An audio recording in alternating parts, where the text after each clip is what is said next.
Assalamualaikum warahmatullahi wabarakatuh. Waalaikumsalam warahmatullahi wabarakatuh. Bismillahirrahmanirrahim. Alhamdulillahi rabbil alamin. Wassalatu wassalamu ala ashrafil anbiya'i wal mursalin, imamil muttaqin, sayyidil ghurril muhajjalin, wa ala alihi wa ashabihil mujahidin at-tahirin. Amma ba'du. Saudara-saudara kaum muslimin rahimakumullah, sesungguhnya gaya hidup seseorang sangat ditentukan oleh cara bagaimana dia memandang hidup ini. Dengan kata lain, bagaimana seseorang memandang hidup, begitulah dia akan hidup. Oleh sebab itu, untuk mengubah keadaan seseorang harus diawali lebih dahulu dengan mengubah caranya memandang kehidupan ini. Itulah sebabnya dalam surah Ar-Ra'd ayat 11 Allah Subhanahu wa ta'ala menjelaskan, Innallaha la yughayyiru ma biqaumin hatta yughayyiru ma bi anfusihim. Allah Subhanahu wa ta'ala tidak akan mengubah nasib dan keadaan satu kaum sampai kaum itu berusaha mengubah apa yang ada di dalam diri mereka sendiri. Yang ada di dalam diri itu tentu tidak lain adalah rule of thinking, bahasa kerennya state of mind, kata orang Kulon, cara berpikir, cara memandang kehidupan yang akan sangat mewarnai cara orang menjalani kehidupan itu sendiri. Oleh karena itu, pada pertemuan kali ini kita akan membicarakan tentang dasar dan tujuan hidup dari seorang muslim di dalam kehidupan ini. Yang pertama, tentang dasar dan landasan hidup.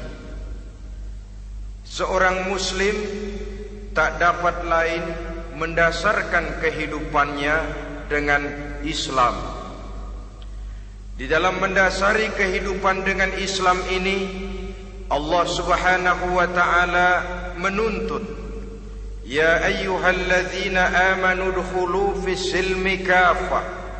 Hai orang-orang yang beriman, masuklah kamu ke dalam Islam itu secara total, secara utuh, secara seluruhnya.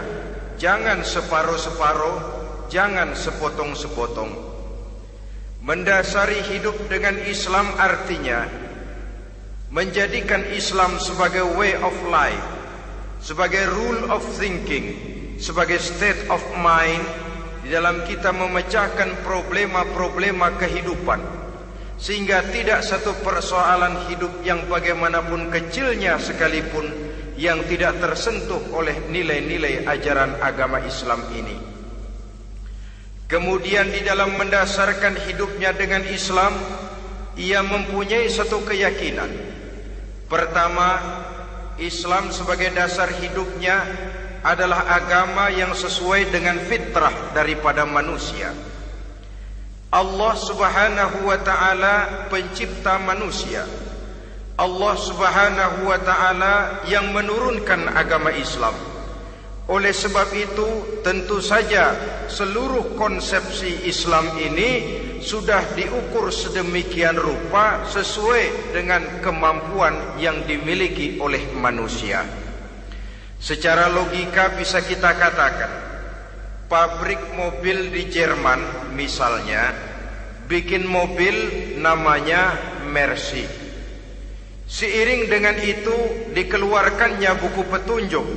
Mobil ini bernama Mercy, kecepatan maksimal sekian ratus kilometer per jam, daya angkutnya sekian ratus kilogram, kalau rusak memperbaikinya ini onderdilnya itu umpamanya.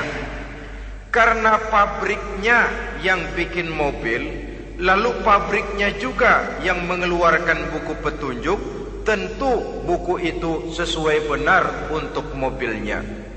Dan logika mengatakan tidak bisa kita punya mobil Mercy rusak, kita perbaiki dengan menggunakan buku petunjuk yang dikeluarkan oleh pabrik mobil Fiat. Tentu saja mobil makin rusak, acak-acakan dan tidak karu-karuan. Ini artinya, jikalau manusia ingin baik, jikalau manusia ingin mencapai sesuatu yang bernama bahagia, dia harus mengikuti petunjuk yang dikeluarkan oleh yang menciptakan manusia. Dan petunjuk-petunjuk itu telah turun dalam satu konsepsi yang bernama Islam yang sesuai dengan fitrah manusia. Yang kedua, oleh karena keyakinannya bahwa Islam sesuai dengan fitrah manusia, ia pun berkeyakinan bahwa Islam adalah agama untuk seluruh manusia, universal. Walaupun ia diturunkan di tanah Arab, tetapi ia bukanlah agama hanya untuk orang Arab semata-mata. Keyakinan ini perlu ditegakkan kembali, oleh karena akhir-akhir ini muncul pendapat-pendapat yang menganggap seolah-olah agama itu barang impor.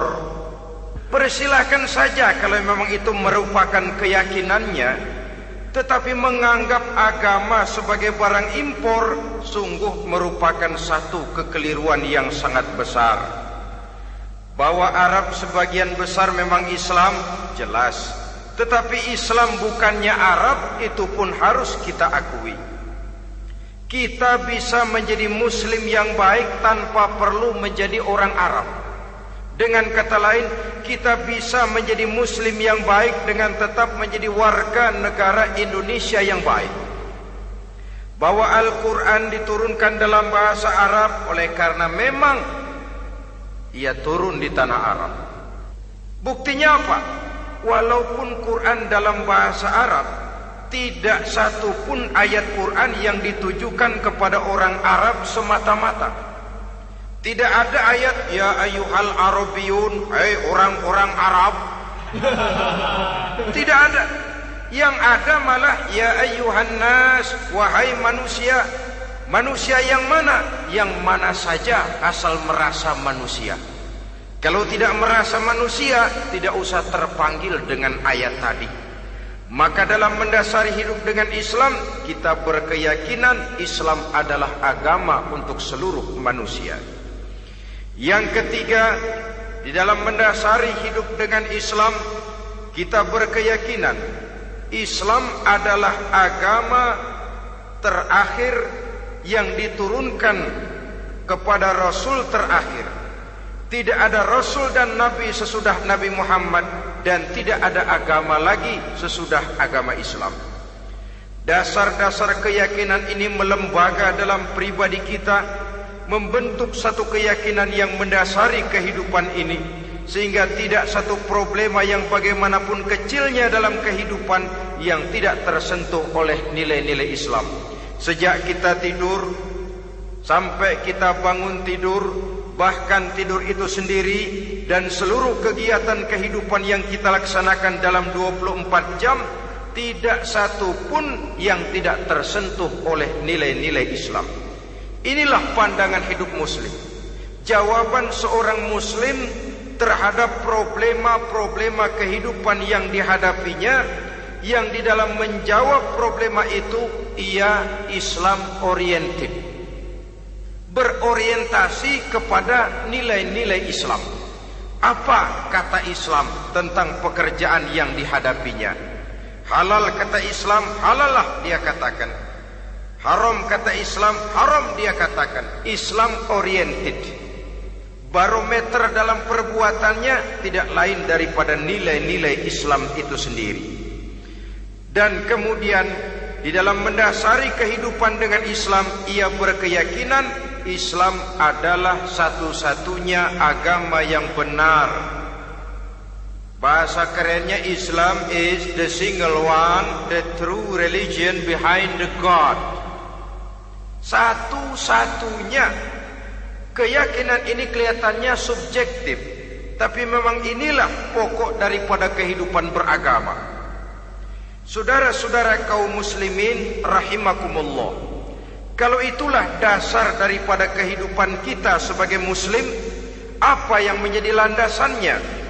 Kalau dasar hidup kita Islam, maka landasan hidup kita tidak lain adalah Al-Quran dan sunnah Rasulullah sallallahu alaihi wasallam.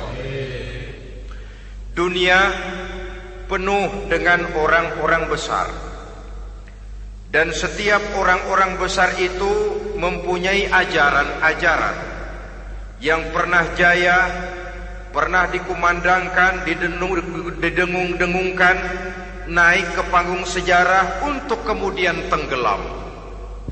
Satu ajaran hanya akan langgeng, satu ajaran hanya akan tahan lama apabila dia turun dari sumber yang serba maha. Kalau dia turun dari manusia, maka sifatnya hanya musim. Yang namanya musim, saudara-saudara, namanya musim tidak bisa dilarang, tapi kalau sudah selesai habis sendirian. Itu musim namanya. Musim rambutan. Kalau datang musim rambutan, apa bisa dilarang? Gak boleh musim rambutan. Ya tidak bisa, dia akan tumbuh terus. Tapi manakala musimnya habis. Begitulah nasib dari ajaran yang nisbi, relatif dan temporer apabila dia bersumber dari manusia. Maka satu ajaran hanya akan langgeng, tahan lama apabila dia turun dari sumber yang serba maha. Dan itu sudah turun bernama Al-Quranul Karim. Sedangkan sunnah, saudara-saudara, merupakan penjelasan dari apa yang oleh Quran tidak dijelaskan dalam bentuk yang detail, melengkapi apa yang oleh Al-Quran hanya disebutkan dalam bentuk garis besarnya saja. Baik Quran maupun sunnah kita sebut merupakan dasar, landasan yang primer. Sedangkan untuk memahami Quran dan sunnah, kita memerlukan pendapat-pendapat orang yang ahli di bidang itu. Dalam hal ini kita sebut saja dengan ulama. Dan ini merupakan sumber yang sekunder dari landasan hidup kita sebagai seorang muslim. Dua rel ini, Quran dan sunnah, merupakan landasan di mana kereta api Islam ini berjalan. Quran dan sunnah. Saudara-saudara kaum muslimin rahimakumullah, oleh karenanya marilah kita menjadikan Quran dan sunnah ini sebagai imam di dalam kehidupan kita. Bukankah Rasulullah sallallahu alaihi wasallam pernah memberikan pilihan, man ja'alal Qur'ana amamahu qadahu ilal jannah wa man ja'alal Qur'ana khalfahu saqahu ilan nar. Siapa yang meletakkan Quran di depannya, dijadikannya Quran sebagai imam dan dia sebagai makmum, maka Al-Quran akan membimbing dia ke surga. Ya, surga di dunia ini, lebih-lebih lagi surga di akhirat nanti. Sebaliknya, wa man ja'alal Qur'ana khalfahu, siapa yang meletakkan Quran di belakangnya, dia belakangi ajaran dan konsepsi Al-Quran, dia tinggalkan perintah-perintah Al-Quran, maka Al-Quran yang dibelakanginya itu akan mendorong dia ke neraka. Neraka dunia, lebih-lebih neraka di akhirat nanti. Pilihan terserah kita. Jikalau kita mau menjadikan Quran sebagai imam, artinya kita menjadi makmum. Resikonya dimanapun, makmum wajib ikut imam. Imam takbir, makmum takbir, imam ruku, makmum ruku, imam i'tidal, makmum i'tidal. Jikalau Quran imam kita dan kita adalah makmum, maka itu berarti jikalau ke barat komando Quran, ke barat kita pergi. Jikalau ke timur kata Quran, ke timur kita menuju. Jikalau halal kata Quran, halal kita katakan. Jikalau haram kata Quran, haram kita ucapkan. Itu resikonya kita menjadi makmum, menyusun pola hidup yang lebih Qurani. Tapi sebaliknya, ke barat komando Quran, ke timur kita pergi, ke utara kata Quran, ke selatan kita menuju. Halal kata Quran malah kita tidak mau melaksanakannya. Haram kata Quran kita senang bukan main. Artinya kita mau menjadi makmum, dan Quran kita jadikan sebagai makmum, kita sendiri malah mau menjadi imam. Kita paksa konsepsi Al-Quran itu supaya sesuai dengan naluri kemanusiaan kita. Mengotak-atik hukum, menghalalkan yang haram, mengharamkan yang halal.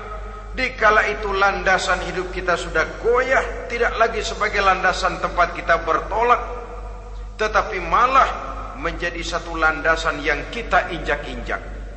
Sesungguhnya saudara-saudara, Quran tidak akan membawa berkah, tidak akan menjadi rahmatun wa syifaun lil mu'minin, menjadi penyembuh, menjadi rahmah bagi orang-orang beriman, apabila yang kita baca itu kita injak-injak di dalam kehidupan. Upaya menyusun hidup yang lebih Qurani ini seiring dengan usaha kita menjadi warga negara yang baik. Yang saya katakan di awal tadi, tidak saling dan tidak harus saling bertentangan. Jadi dengan demikian, dasar hidup kita sebagai muslim adalah Islam, dan landasan hidup kita tidak lain adalah Al-Quran dan Sunnah Rasulullah Sallallahu Alaihi Wasallam. Ini landasan tempat kita bertolak. Ini yang mewarnai gaya kehidupan kita. Apapun yang mau kita lakukan, tempat kita bertanya lebih dahulu Quran dan Sunnah. Saya mau melakukan pekerjaan ini, apa kata Quran? Saya mau pergi ke tempat ini, apa kata Quran? Saya mau berusaha dengan mengerjakan perusahaan ini, apa kata Quran? Merupakan landasan daripada kehidupan kita. Ini yang saya katakan tadi, membentuk rule of thinking, state of mind, bahwa gaya kehidupan kita diwarnai oleh landasan hidup yang bertumpu pada ajaran Al-Quranul Karim dan Sunnah Rasulullah Sallallahu Alaihi Wasallam. Baiklah ya, ini yang pertama tentang dasar dan landasan hidup. Yang kedua tentang tujuan hidup. Kalau sudah ada landasan tempat kita bertolak, lalu kemana pantai yang akan kita tuju? Mau apa sih kita hidup ini? Berleha-leha, menjalani acara rutin, bangun tidur sampai tidur lagi, kemudian besok begitu lagi, sampai menunggu datangnya sang ajal? Atau ada satu tujuan yang akan kita capai di dalam kehidupan ini? Apabila kita teliti, maka Al-Quran mengajarkan tujuan hidup setiap muslim pada dasarnya ada dua. Pertama, kita sebut saja tujuan jangka pendek. Tujuan jangka pendek itu sasarannya dunia sekarang ini. Bentuknya horizontal. Targetnya agar setiap pribadi muslim menjadi rahmatan lil alamin, rahmah bagi lingkungannya. Inilah yang oleh agama dinamakan hablum minan nas, yang isinya adalah ilmu dan peradaban. Jadi dunia dan seluruh isinya merupakan tujuan jangka pendek saja. Untuk mencapai tujuan jangka pendek, dunia dan seluruh isinya, unsur penunjangnya adalah pendidikan, pengalaman, atau nasib. Makin tinggi pendidikan, makin mudah menjangkau hidup. Makin banyak pengalaman, makin mudah menguasai dunia. Atau karena faktor nasib, pendidikannya tidak seberapa, pengalaman pun kadang-kadang dangkal, tapi karena nasibnya lagi hoki, kata orang sekarang, nasibnya lagi bagus, dia naik ke panggung memegang peranan. Faktor yang namanya nasib ini ada, tapi tidak bisa dijadikan sandaran untuk menjangkau dunia dan seluruh isinya. Unsur penunjangnya, pertama pendidikan, yang kedua pengalaman, yang ketiga faktor nasib. Oleh karena itu, apabila kita ingin mudah mencapai dunia, yang pertama harus kita laksanakan bagaimana menempuh satu pendidikan. Di zaman sekarang orang terangsang untuk hidup dalam pola yang oleh orang-orang priangan disebut hardolin. Saudara tahu hardolin? Itu potongan dari dahar modal ulin. Filsafat hidup yang pakaian mau bagus, makan mau enak, kerja nggak mau. Akhirnya jadilah dia penghayal kelas berat, tukang-tukang lamun kelas tinggi. Tiap hari kegiatannya ya cuma tidak terlepas dari tiga kriteria itu. Hardolin. Pokoknya kalau sudah dahar, modal, ulin. Besok ya begitu lagi. Pola dari dimana orang pakaian mau bagus, makan mau senang, duit mau punya, kerja tidak mau. Kadang-kadang mau kerja tapi tidak tahu apa yang harus dikerjakan. Ditambah oleh sempitnya lapangan pekerjaan. Tidak tahu apa yang harus dikerjakan, dilatar belakangi oleh tidak adanya pendidikan yang dia terima, sehingga mau kerja apa lalu bingung. Oleh karena itu, terutama buat adik-adik remaja, para pemuda, saya berpesan untuk menjangkau dunia, yang pertama harus kita jalani bagaimana membina diri, mendidik. Taruh kata drop out, putus sekolah. Tapi drop out bukan halangan bagi tumbuhnya cita-cita yang mulia. Bahkan ada orang bilang many a great man starts as a newspaper boy. Banyak orang-orang besar yang memulai pekerjaannya dagang koran. Putus sekolah bukan merupakan halangan bagi tumbuhnya cita-cita yang mulia. Dan tidak sedikit orang-orang besar yang tidak keluaran perguruan tinggi. Tidak sedikit orang-orang besar yang tidak merupakan produk dari perguruan tinggi tertentu, tapi kerajinannya belajar, banyak membaca, banyak bergaul, autodidak. Syukur kalau masih bisa menempuh pendidikan yang formal. Kekurangan ekonomi, kemiskinan keluarga jangan menjadi penghalang bagi tumbuhnya cita-cita yang tinggi untuk menempuh karier pendidikan yang baik. Ini memang pahit. Tapi bagaimanapun kata orang, lebih baik makan singkong beneran daripada makan roti ngimpi.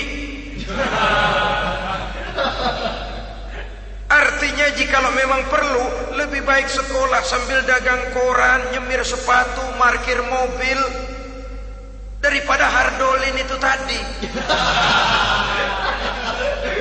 Tanpa prospek hari depan yang ada artinya.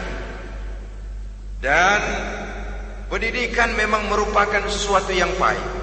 Tapi tanpa ini rasanya kita akan sulit untuk menjangkau dunia, tersisih di pojok-pojok kehidupan. Jangan lalu bilang, manusia kan rezekinya sudah dijamin oleh Allah, ayam saja ada rezekinya. Of course. Tapi jangan lupa, cara ayam cari rezeki dengan cara manusia cari rezeki lain. Kalau ayam cari rezeki dari tahun atu,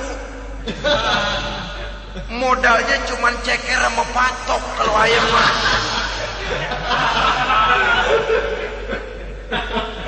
asal bisa nyeker, bisa matok, ayam dapat rezeki. Pokoknya kertok dah.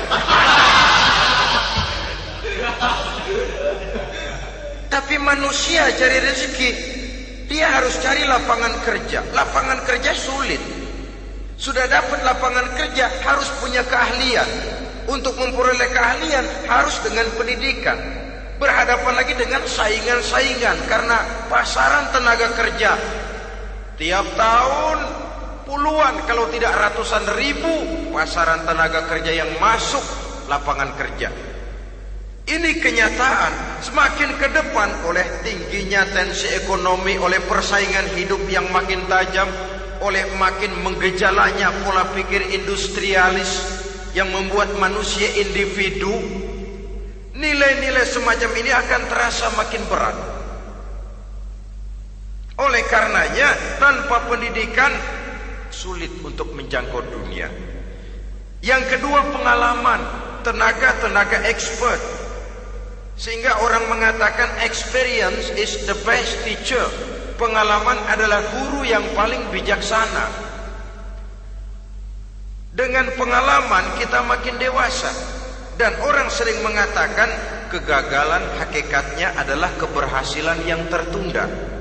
Jangan takut gagal, kalau itu akan mengantarkan kita kepada pola hidup yang lebih dewasa, lebih tegar, lebih sanggup menghadapi kesulitan-kesulitan. Dan faktor yang ketiga, nasib. Kadang-kadang orang pendidikannya tidak ada, kadang-kadang pengalamannya tidak seberapa, tapi karena nasib, engkongnya misalnya jadi komandan Hansip, dia naik jadi anggota Hansip. Itu karena faktor nasib saja. Yang ketiga ini ada, tapi tidak bisa dijadikan sandaran dalam arti bahwa kita lalu mengandalkan nasib. Lo nanti udah gede mau jadi apa? Gua sih gimana nasib aja dah. Jadi orang syukur, jadi gembel nasib. Tidak bisa kita menghadapi hidup dalam satu alur spekulasi. Tidak bisa kita menjalani skenario kehidupan ini dengan bersikap untung-untungan. Karena kehidupan walaupun tidak bisa dipastikan, paling kurang bisa dirancang, bisa direncanakan, bisa ditargetkan, bisa dianalisa kemungkinan-kemungkinannya. Walaupun tidak bisa dipastikan, tapi bisa diperhitungkan. Sebagai manusia yang terikat oleh causality, oleh hukum sebab akibat, sewajarnya kita memperhitungkan kemungkinan-kemungkinan itu. Kira-kira 5, 10, 15 tahun yang akan datang, sejauh mana kesulitan-kesulitan dalam kehidupan ini, sejauh mana persaingan dalam hidup, sejauh mana tenaga kerja dibutuhkan, sejauh mana keahlian dan skill menunjang ke arah itu. Kalau tidak, kita akan tersisih di sudut-sudut kehidupan untuk lebih banyak jadi penonton daripada menjadi pemain. Padahal kita ingin jadi pemain, kita ingin aktif, kita ingin punya peranan karena kita oleh agama dituntut menjadi rahmatan lil alamin, menjadi rahmah bagi lingkungan di mana kita tinggal, mewarnai lingkungan, bukan cuma diwarnai oleh lingkungan itu sendiri. Itu tadi tujuan jangka pendek sebagai tujuan yang pertama. Yang kedua, tujuan jangka panjang. Tujuan jangka panjang ini sasarannya adalah akhirat. Bentuknya vertikal, targetnya adalah mardotillah atau ridho daripada Allah. Dan ini yang oleh agama dinamakan dengan hablum minallah, tali vertikal yang menghubungkan manusia langsung dengan Tuhannya. Untuk mencapai tujuan jangka panjang akhirat ini, unsur penunjangnya adalah prestasi ibadah. Kalau untuk tujuan jangka pendek, dunia dan seluruh isinya, pendidikan, pengalaman dan nasib memegang peranan yang sangat penting, maka untuk akhirat, pendidikan, pengalaman, nasib tidak punya pengaruh banyak. Unsur penunjangnya adalah prestasi ibadah. Bagaimanapun tinggi pendidikan, bagaimanapun banyak pengalaman, tanpa prestasi ibadah, nol besar kita dalam pandangan Allah Subhanahu wa ta'ala. Saudara-saudara kaum muslimin rahimakumullah, itu sebabnya seorang muslim sholat, puasa, haji, zakat, yang kalaupun ada target dunia itu cuma side effect saja, sekedar satu efek sampingan. Target utamanya tetap tujuan jangka panjang, akhirat dan ridho Allah. Kenapa kita sholat? Untuk mencari ridho Allah. Kenapa kita laksanakan ibadah haji? Untuk mencari ridho Allah. Kita bangun di keheningan malam untuk mencari ridho Allah. Kalau ada akibat dunia, itu cuma akibat sekunder saja. Ada misalnya orang karena tekun ibadah rezekinya lancar, itu baru persekot, baru tanda jadi. Kadang-kadang persekotnya saja sudah nikmat kok, apalagi cashnya, kontannya. Sebaliknya kalau ada orang rajin ibadah rezekinya seret, jangan jadi alasan. Kok lu nggak sembahyang? Alah, tetangga gua rajin sembahyang melarat terus. Ya memang sholat itu bukan dengan target dunia, target akhirat, saudara-saudara. Oleh sebab itu, seorang muslim adalah seorang yang berpandangan luas, berjiwa lapang. Maksudnya apa? Tujuan jangka pendek dan jangka panjang ini harus dia raih kedua-duanya. Ini yang oleh Al-Quran diajarkan agar setiap muslim mencapai fid dunya hasanah wa fil akhirati hasanah. Kebaikan di dunia, kebaikan di akhirat, itu arti hasanah. Jangan macam orang dulu, punya istri 2 pergi haji. Yang satu yang muda istrinya namanya Hasanah, yang satu namanya Khadijah. Waktu tawaf keliling Ka'bah, si suami ini nggak bisa doa apa-apa kecuali Rabbana Atina itu. Tiap putaran Rabbana Atina fid dunya hasanah wa fil akhirati hasanah. Putaran kedua Rabbana Atina fid dunya hasanah wa fil akhirati hasanah. Ini istri tuanya yang namanya Khadijah dengerin aja. Akhirnya di satu saat dia colek suaminya, "Bang, mentang-mentang Hasanah bini muda disebutin melulu, saya dong disebutin dalam doa." "Iya deh, ntar putaran selanjutnya." Suaminya blow on juga. Putaran kedua dia baca Rabbana Atina fid dunya hasanah wa fil akhirati Khadijah. Saudara-saudara, itu makna refleksi daripada doa tadi itu, doa sapu jagat.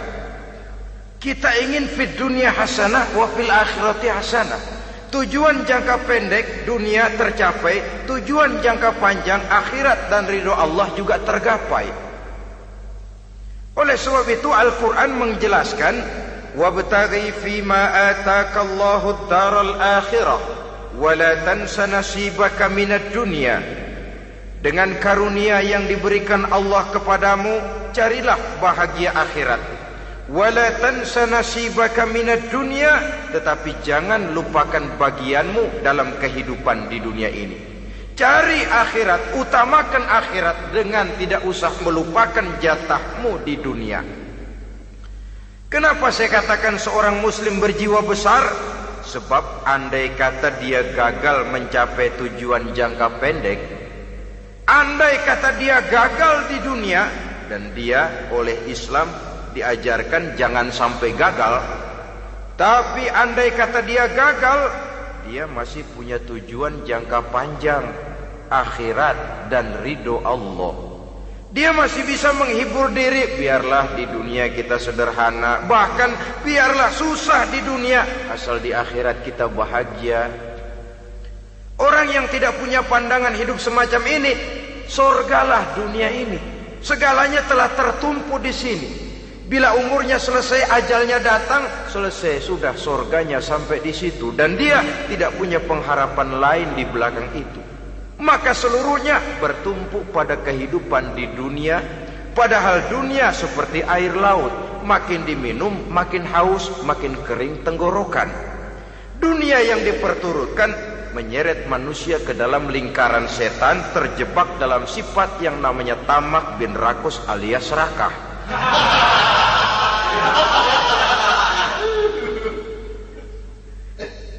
Andai kata dia gagal untuk tujuan jangka pendek, dia masih punya tujuan jangka panjang, akhirat. dia masih sanggup berkata, biar di dunia kita sederhana, bahkan biar kebelangsak sengsara susah di dunia, asal di akhirat kita bisa bahagia. Kan masih ada harapan. Yang paling bangpak, paling rusak betul, sudah di dunia sengsara, di akhirat celaka. Jadi dunia rumahnya gubuk, pinggir kali miring, asal hujan bocor, utang selebar warung. Bayang kagak, ngaji enggak, puasa enggak, saban malam merit mulu. Saudara hadirin yang saya hormati, lalu kapan mau bahagia kalau sudah di sini susah, di sana akan susah juga. Ini yang pertama, seorang muslim, seorang yang optimis, berjiwa besar, luas pandangan. Kegagalan dia dalam jangka pendek tidak menyebabkan dia melupakan tujuan jangka panjang. Yang kedua, positifnya apa? Cara dia mencapai tujuan jangka pendek diwarnai oleh keyakinan adanya tujuan jangka panjang. Dia memang benar cari harta, tapi karena dia yakin ada akhirat, Allah ridho apa tidak? Ini positifnya. Saya memang cari duit, tapi dengan cara ini Allah ridho apa tidak? Saya memang ingin berpakaian yang rapi, tapi dengan tidak menutup aurat begini, Allah ridho atau tidak? Saya memang bergaul menghormati teman, tapi terjebak dalam minuman keras karena menghormati teman, Allah ridho apa tidak? Ini orang yang punya tujuan jangka panjang. Segalanya diberikan bingkai dengan pertanyaan, Allah ridho atau tidak? Keyakinannya terhadap tujuan jangka panjang mewarnai gaya hidupnya di dunia ini, mencapai tujuan jangka pendek tadi. Mau minum, Allah ridho apa enggak ini? Mau makan, yang saya makan Allah ridho apa enggak ini? Pendeknya apapun yang mau dia kerjakan, karena dia punya keyakinan tujuan jangka panjang, dia selalu menimbang terhadap ridho Allah tadi.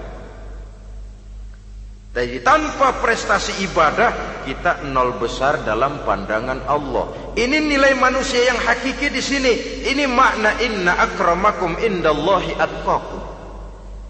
Di akhirat nanti kan tidak pernah akan disidang, kamu pendidikan setinggi apa? Tidak. Gelarmu berapa renteng? Profesor, doktor? Tidak. Akhirat hanya menyidang kau sholat atau tidak, kau puasa atau tidak, kau zakat atau tidak. Diberikan kamu harta yang banyak, dari mana kau dapat, kemana kau belanjakan. Prestasi ibadah itu yang ditanya. Setinggi apa pendidikan, sebanyak apa pengalaman, no problem, tidak jadi masalah di akhirat itu. Prestasi ibadah itu yang akan kita persembahkan di hadapan Allah. Itu makna inna akramakum indallahi atqakum. Kerbau dinilai dari dagingnya, makin gemuk makin mahal harganya. Tapi ada perkutut lebih mahal dari kerbau. Perkutut itu mahalan mentahnya loh daripada matangnya. Karena harga perkutut pada suaranya. Lalu di mana harga manusia yang paling gemuk? Tidak. Suaranya, oh kalau manusia dinilai dari suaranya, barangkali Madonna nomor awal masuk surga. Hanyalah dengan prestasi ibadah kita bisa mencapai tujuan jangka panjang akhirat dan ridho Allah. Nah, baiklah ya, kalau sudah jelas bahwa kita punya dua tujuan jangka hidup, jangka pendek dan jangka panjang, bagaimana Islam mengajarkan kita meraih dua ini? Pada prinsipnya Islam mengajarkan sistem keseimbangan. Dalam berbagai aspek kehidupan, keseimbangan ini nampak dengan nyata diajarkan oleh agama kita. Seperti ayat yang saya bacakan tadi. Dengan karunia yang diberikan Allah kepadamu, cari negeri akhirat, tapi jangan lupakan bagianmu di dunia ini. Dalam bentuk yang lebih nyata, bekerjalah untuk duniamu seolah kau akan hidup buat selamanya, tapi bekerjalah buat akhiratmu seolah kau akan mati besok. Manifestasinya dalam kehidupan, misalnya orang kaya diperintah membantu yang miskin, tapi orang miskin dianjurkan berusaha. Jangan mengandalkan hidup kepada yang kaya, seimbang. Kamu kaya, betul Pak, bantu yang miskin. Kamu miskin, iya Pak, berusaha, seimbang. Tuan rumah diwajibkan menghormati tamu, tamu diwajibkan tahu diri, seimbang. Jadi bagaimana kalau sudah kita bekerja di sawah, di ladang, di pasar, di kantor, anggap kita akan hidup selamanya agar timbul gairah kerja. Tapi kalau sudah sholat, anggap kita akan mati besok supaya timbul khusyuknya. Nah, titik tekannya di mana? Stresnya itu. Walaupun Islam mengajarkan sistem keseimbangan, tapi Al-Quran tetap menggarisbawahi walal akhiratu khairul laka minal, bahwa bagaimanapun seimbangnya, akhirat itu lebih utama daripada dunia. Bagaimana implementasinya?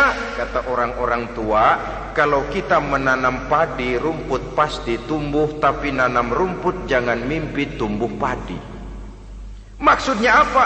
Kalau satu perbuatan kita niatkan karena Allah, dunianya pasti ikut. Tapi kalau satu perbuatan diniatkan karena dunia semata-mata, akhirat akan hilang. Sebab itu, biasakanlah berbuat sesuatu, baik untuk tujuan jangka pendek, lebih-lebih untuk tujuan jangka panjang, dengan motif lillahi ta'ala. Jadi saya ulangi, satu perbuatan kalau sudah diniatkan karena Allah, dunia biasanya ikut. Tapi kalau diniatkan karena dunia semata-mata, akhirat akan luput. Padahal itu titik tekannya, walal akhiratu khairul laka minal ula. Saudara-saudara kaum muslimin rahimakumullah, ini tujuan hidup. Jadi landasan tempat kita bertolak sudah jelas, pantai yang akan kita tuju dalam kehidupan ini juga sudah nyata. Kita ingin mencapai apa yang dinamakan fid dunya hasanah wa fil akhirati hasanah. Untuk itu perlu ada keseimbangan, tetapi titik tekannya tetap akhirat lebih utama daripada kehidupan dunia ini. Sekarang kalau sudah ada dasar hidup, sudah ada tujuan yang akan kita capai, tentu harus ada alat untuk mencapainya. Semuanya perlu sarana. Bahkan pada hakikatnya dalam kaidah usul fikih para ulama mengajarkan lil wasail hukmul maqasid. Sarana dan tujuan hukumnya sama. Ini mestinya mendidik umat Islam jadi pinter. Jangan cuma berpikir melaksanakan satu pekerjaan, tapi juga berpikir menciptakan sarana untuk terwujudnya pekerjaan itu. Misalnya umat Islam wajib pergi haji kalau mampu, kan begitu toh? Kalau dia umat Islam Indonesia, tentu pergi hajinya ke Mekah. Mekah, Jeddah, Mekah, Indonesia perlu sarana angkutan untuk sampai ke sana. Kapal laut, kapal udara. Artinya umat Islam harus maju di bidang teknologi, bisa menciptakan pesawat, bisa menciptakan kapal laut, sarana yang akan menyampaikan dia untuk bisa melaksanakan ibadah haji. Selama ini kita bertumpu kepada pemikiran, pokoknya kan yang penting gue pergi haji, pakai apa kayak gue punya duit. Dari segi pribadi memang barangkali begitu. Tapi sebagai umat yang harus mencapai kemajuan, apabila diperintahkan melaksanakan sesuatu, kita pun hakikatnya dituntut menciptakan sarana untuk menunjang pelaksanaan sesuatu itu sendiri. Agama mengajarkan an-nazafatu minal iman, kebersihan sebagian daripada iman. Siapa yang menciptakan mesin cuci, sabun-sabun keras, deterjen, rinso dan lain sebagainya? Siapa yang menciptakan air condition, pembersih ruangan? Kita hanya berpikir pokoknya kan bersih, mau pakai apa kek. Kita jarang yang berpikir kepada pewujudan teknologi modern untuk menerjemahkan hadis itu. Syukurlah belakangan ini sudah muncul teknokrat-teknokrat muslim yang dijiwai oleh semangat Al-Quran membuka tabir rahasia konsepsi Islam di lapangan teknologi modern, yang makin lama makin menunjukkan tuntutan kebutuhan daripada umat itu sendiri. Dengan demikian, apabila ada tujuan hidup, kita memerlukan alat untuk mencapai tujuan tadi. Supaya tujuan fid dunya hasanah wa fil akhirati hasanah tercapai, apa alat yang harus kita pakai? Kita lihat surah At-Taubah ayat 111 memberikan jawaban. Innallaha ashtara minal mu'minina anfusahum wa amwalahum bi anna lahumul jannah. Sesungguhnya Allah telah membeli dari orang-orang beriman diri mereka, harta mereka, bahwa sesungguhnya bagi mereka adalah surga. Coba kita simak ayat ini sejenak, akan nampak dengan jelas bahwa ayat ini hakikatnya merupakan satu transaksi yang nyata benar antara kita dengan Allah. Transaksi jual beli sudah terjadi, dan itu langsung dengan Allah, tertuang dalam pernyataan Quran. Pembeli Allah, penjual kita orang-orang beriman, dagangannya adalah anfus dan amwal, harganya adalah surga. Itu sudah tanda tangan pernyataan kita siap jual beli ya Allah. Apalagi baiat kita apa? Inna solati wa nusuki wa mahyaya wa mamati lillahi rabbil alamin. Solatku, ibadahku, hidup dan matiku cuma untuk Allah Tuhan seru sekalian alam. Minimalnya 5 kali sehari semalam baiat ini kita ulang dan kita ulang. Kenapa lalu kita tidak konsekuen? Dalam konteksnya dengan persoalan, maka alat hidup kita itu ada 2. Pertama, anfus. Ini bentuk mufrad dari jamaknya, bentuk jamak dari mufrad nafsun. Biasa diterjemahkan dengan diri. Yang dimaksud dengan diri adalah kepribadian. Yang dimaksud dengan kepribadian ialah kekayaan yang kita miliki dalam kepribadian kita.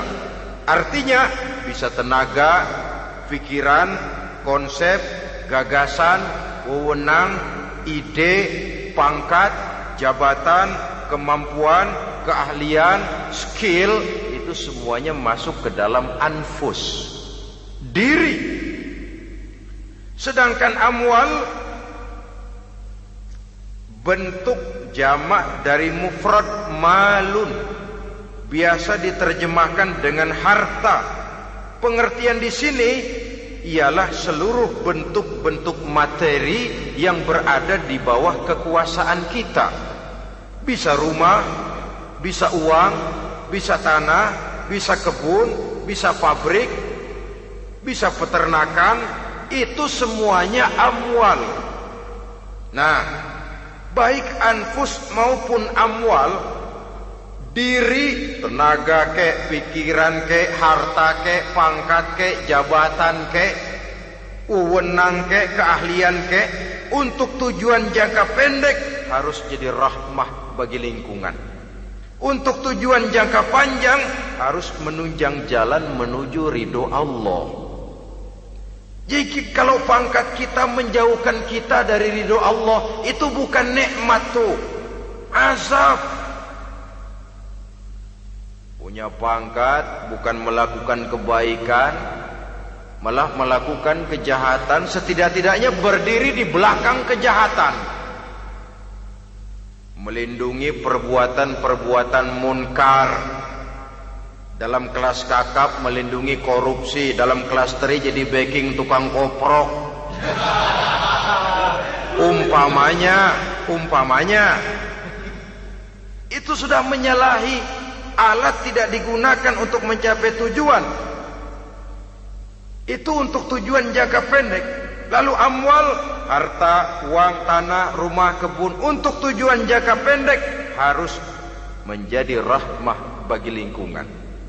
Sedang untuk tujuan jangka panjang, baik diri maupun harta harus menunjang jalan menuju ridho Allah, harus meningkatkan prestasi ibadah kita kepada Allah Subhanahu wa ta'ala. Malah yang namanya amwal ini tanggung jawabnya lebih berat loh saudara. Kalau saudara diberikan ilmu, sidang akhirat cuma satu. Ilmumu kau amalkan untuk apa? Saudara diberikan umur panjang, pengadilan akhirat cuma bertanya satu, umurmu kau habiskan di mana? Tapi saudara diberikan harta, pertanyaan akhirat dua, hartamu kau dapat dari mana? Kau belanjakan kemana? Dari mananya dan kemananya ditanya, depan belakang. Wah, kadang-kadang kan ada orang hartanya didapat dari jalan yang halal, dibelanjakan di jalan haram. Kerja peras keringat banting tulang setengah mati, begitu dapat duit beli buntutan, muter-muter kertas cari kode. Didapat dari jalan halal, dibelanjakan di jalan haram. Atau didapat dari cara yang haram, dibelanjakan di jalan yang baik. Menang judi, nyumbang pesantren. Nabi mengajarkan innallaha thayyibun la yaqbalu illa thayyib. Allah itu baik dan hanya menerima yang baik-baik saja. Tidak bisa mencuci kain dengan air najis. Kain akan tetap kotor. Saudara-saudara kaum muslimin rahimakumullah. Oleh karenanya masalahnya terpulang kepada kita, pandai-pandailah membagi orientasi. Suatu saat tenggelam kita dalam kesibukan dunia dan seluruh isinya untuk mencapai tujuan jangka pendek. Lain saat tenggelam kita memfanakan diri untuk mencapai tujuan jangka panjang, akhirat dan ridho Allah. Karena kehidupan ini bukan berjalan tanpa batas. Umur ini bukan satu karunia tanpa pertanggungan jawab. Satu saat setuju atau tidak, rela atau terpaksa, kita akan sampai kepada garis finish daripada perjalanan kehidupan dunia ini, yang memang merupakan satu perjalanan panjang, a walking tall. Kata orang Kulon, a walking tall, satu jalan yang demikian jauhnya. Entoh kita akan sampai ke garis finish. Bila datang ajal, senja kehidupan datang, malam menyelimuti. Datangnya tidak pernah kita sangka, tapi sekali dia datang, tidak satu kekuatan yang bisa menolak. Kehadirannya tidak pernah kita harapkan, tapi satu kali dia datang bertamu, pasti terjadi. Dan itu pasti akan kita temui. Alangkah malangnya pada saat kembali itu datang, kita tidak punya prestasi ibadah. Lalu apa artinya prestasi dunia? Apa artinya tujuan jangka pendek kalau kita harus kehilangan tujuan jangka panjang? Rumah kita yang besar, pangkat kita yang tinggi, harta kita yang banyak, bisakah menolong kita untuk kalau sudah kumpul di padang mahsyar nanti? Malaikat, jangan gebugin saya, rumah saya harga 2 miliar.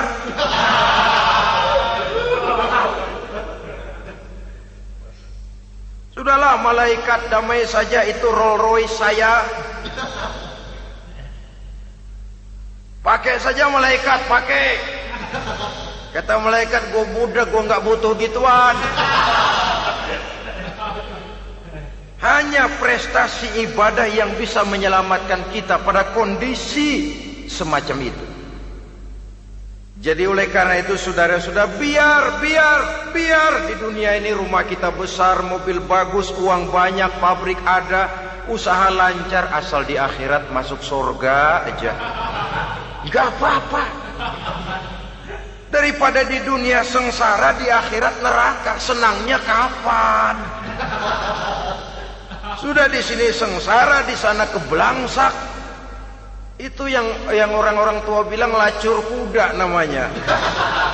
pelan dipecut, kenceng digentak, setengah mati, serba salah. Kuda kalau bisa ngomong, gue setengah mati, serba salah. Pelan dipecut, kekencengan ditarik, itu yang namanya lacur kuda begitu. Serba salah posisinya. Untuk itu pandai-pandailah membagi orientasi supaya tercapai tujuan ideal ini, fid dunya hasanah wa fil akhirati hasanah. Ini tentang tujuan hidup.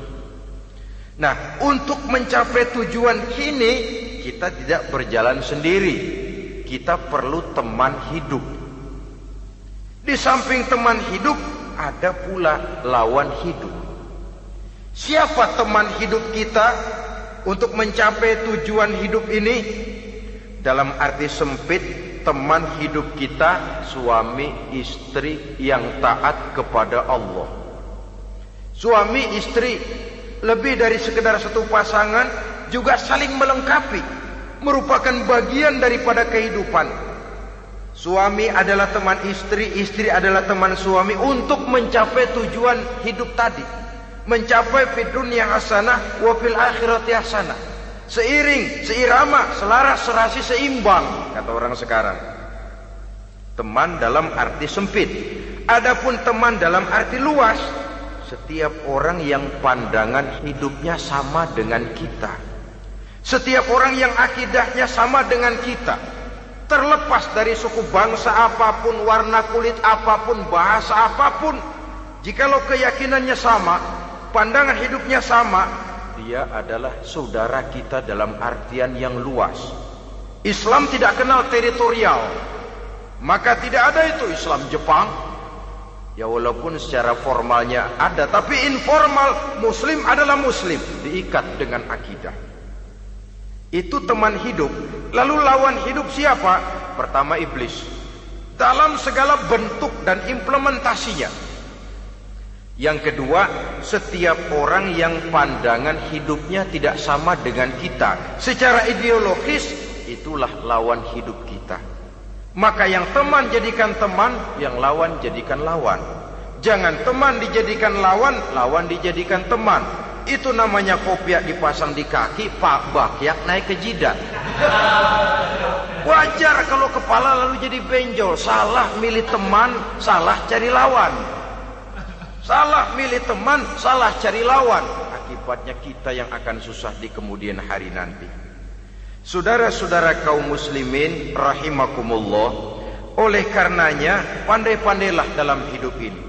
Yang teman jadikan teman, yang lawan jadikan lawan. Kalau lawan kita jadikan teman, sementara teman kita jadikan lawan, dan itu yang banyak terjadi dalam praktek kehidupan, kita tidak akan bisa mencapai tujuan, karena akan tertarung di kaki sendiri. Nah, ini sajalah yang kita bicarakan pada pertemuan kali ini. Mudah-mudahan ada manfaatnya. Terima kasih atas segala perhatian.